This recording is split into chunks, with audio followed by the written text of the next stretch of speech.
سمجھنے کے سلسلے میں ایک چیز اور ہے جس کی طرف قرآن نے اور رسول اللہ صلی اللہ علیہ وسلم کی ایک حدیث میں گھریلو تعلقات اور خاص طور پر خاوند اور بیوی کے تعلقات کے حوالے سے توجہ دلائی گئی ہے، لیکن حقیقت یہ ہے کہ ہر نوعیت کے تعلق میں وہ بات پیش نظر رکھنے کی ہے، وہ یہ ہے کہ اگر کسی سے کوئی تکلیف آپ کو پہنچی ہے، کوئی نقصان آپ کو پہنچا ہے، کوئی اذیت آپ کو پہنچی ہے، تو یہ سوچ لو کہ ہو سکتا ہے کہ جتنا نقصان اس کی طرف سے تمہیں پہنچا ہے اس کی طرف سے فائدہ اس سے زیادہ تمہیں مل رہا ہو۔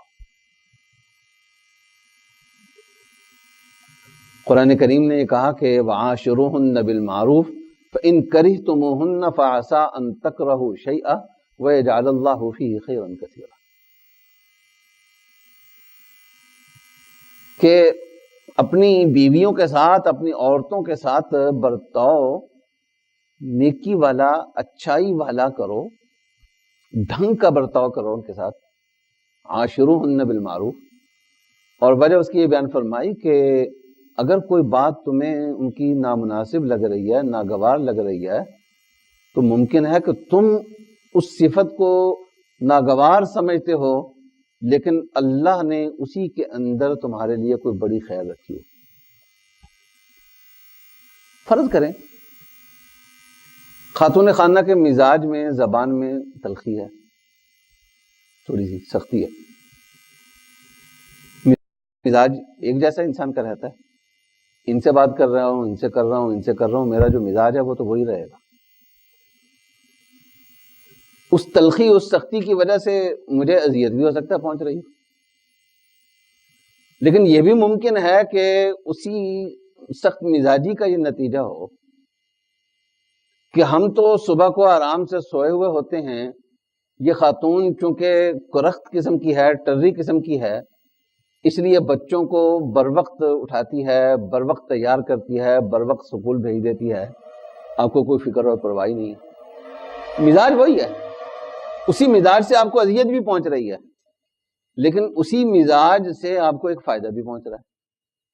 فَعَسَىٰ أَن تَكْرَهُوا شَيْئًا وَيَجْعَلَ اللَّهُ فِيهِ خَيْرًا كَثِيرًا۔ اسی طریقے سے رسول اللہ صلی اللہ علیہ وسلم نے فرمایا، اور دوسرا پہلو رسول اللہ صلی اللہ علیہ وسلم نے ذکر فرمایا، قرآن تو کہہ رہا ہے کہ جس صفت کو تم ناپسند سمجھ رہے ہو سکتا ہے اسی میں تمہارے لیے کوئی بھلائی ہو۔ اس نے گھر کا انتظام سنبھالا ہوا ہے، چلایا ہوا ہے اپنے اس مزاج کی وجہ سے۔ اگر یہ مزاج نہ ہوتا تو شاید جناب خود بھی ڈھیلے ڈالے ہیں اور وہ بھی ڈھیلی ڈالی ہوتی تو گھر کا نظام بھی سارا یوں ہی ہوتا تھا، تلپٹ ہو جاتا۔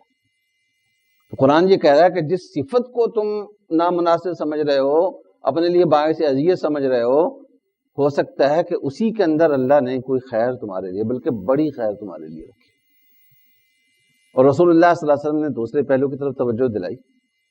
کہ اگر اس میں ایک برائی ہے بھی صحیح، تو ممکن ہے کہ ایک برائی تمہیں نظر آ رہی ہے، وہ واقعتاً برائی ہے، اس کے ساتھ ساتھ اس میں بہت ساری اچھائیاں بھی موجود ہوں۔ لا یفرق مؤمن مؤمنۃ ان کرہ منہا خلقا رضی منہا آخر۔ کوئی مومن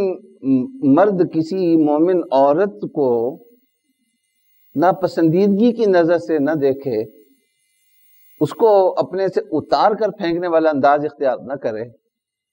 اس لیے کہ اگر اس کی ایک بات ناپسند ہے تو ہو سکتا ہے کہ دوسری عادت اس کی کوئی اچھی بھی موجود ہو، اس سے تمہیں فائدہ بھی پہنچ رہا ہو۔ ہوتا عام طور پر یہ ہے کہ ہم اپنے بارے میں تو یہ سوچتے ہیں کہ مجھ سے دوسرے کو یہ فائدہ پہنچ رہا ہے، یہ کبھی نہیں سوچیں گے کہ میری ذات سے کوئی اگلے کو ایذا بھی پہنچ سکتی ہے، اور دوسرے کے بارے میں ہم یہ سوچتے ہیں کہ اس سے مجھے نقصان، فلاں نقصان، فلاں نقصان، فلاں نقصان اس سے ہوا ہے، اور یہ کبھی نہیں سوچتے کہ اس کی ذات سے مجھے کوئی فائدہ بھی پہنچ رہا ہے۔ یہ ہماری گھریلو زندگیوں میں بھی یہی بات ہے۔ مرد کو عورت سے، عورت کو مرد سے، ساس کو بہو سے، بہو کو ساس سے جو فائدے پہنچ رہے ہیں، جو ایک دوسرے پر احسانات ہیں، وہ عام طور پر یاد نہیں رہتے، اور ایک دوسرے سے جو اذیت پہنچتی ہے وہ یاد رہتی۔ تو دوسرے کو سمجھنے کی کوشش میں یہ بھی داخل ہے کہ جس طرح اپنی اچھائیاں یاد ہیں،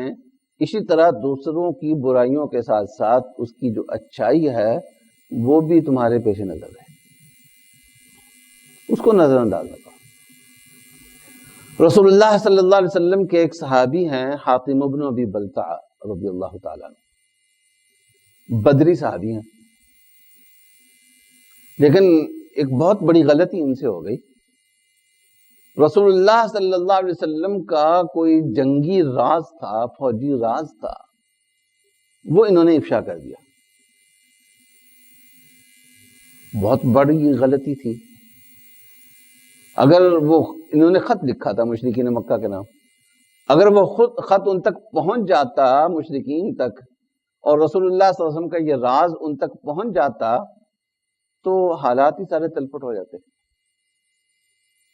ساری سکیم، سارا منصوبہ ہی خراب ہو جاتا۔ وہ تو اللہ کا کرنا ایسا ہوا کہ رسول اللہ صلی اللہ علیہ وسلم کو وحی کے ذریعے پتہ چل گیا، آپ نے اپنے کچھ صحابہ کو بھیجا،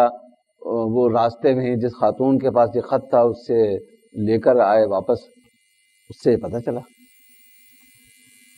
بہت بڑی غلطی ہے، یقیناً بہت بڑی غلطی ہے۔ حضرت عمر رضی اللہ تعالیٰ عنہ بہت جذباتی ہیں اس موقع پر کہ یا رسول اللہ، اس نے تو ہمارا ستیاناش کرنے والا کام کیا ہے، اجازت دیجیے میں گردن اڑا دوں اس کی۔ رسول اللہ صلی اللہ علیہ وسلم نے فرمایا کہ نہیں، کیوں نہیں؟ اگر تو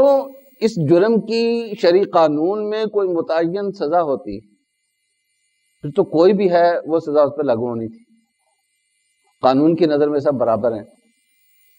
وہ تو یہاں تک فرمایا کہ لو ان فاطمہ بنت محمد سرقت لقطعت یدہا، کہ اگر بالفرض ثم بالفرض فاطمہ بنت محمد بھی چوری کرتی تو اس پر بھی وہی قانون لاگو ہوتا جو کسی عام انسان پہ لاگو ہوتا ہے۔ لیکن یہاں اس طرح کے معاملے میں شریعت کا کوئی متعین قانون موجود نہیں تھا، تو رسول اللہ صلی اللہ علیہ وسلم نے فرمایا حضرت عمر سے کہ اس طرح کی بات نہ کرو، تمہیں پتہ ہے کہ یہ بدر میں شریک ہوئے۔ بدر میں شریک ہونے کا مطلب یہ کہ یہ پرانے قربانیاں دینے والے کارکن ہیں، یہ وہ 313 جو نہتے تھے جن کے پاس اسلحہ بھی پورا نہیں تھا، ساز و سامان پورا نہیں تھا، کھانے پینے کو پورا نہیں تھا، وہ 1000 کے لشکر سے ٹکرا گئے تھے۔ ان سے جہاں غلطی ہوئی ہے وہ ہم نے دیکھنی ہے، وہیں انہوں نے اگر کوئی اچھا کام کیا ہے، اسلامی معاشرے پر، مسلمان معاشرے پر ان کا کوئی احسان ہے، اس کو ہم نظر انداز نہیں کر سکتے۔ تو ہم دوسروں کے بارے میں اپنے ذہن میں جو تصویر بناتے ہیں وہ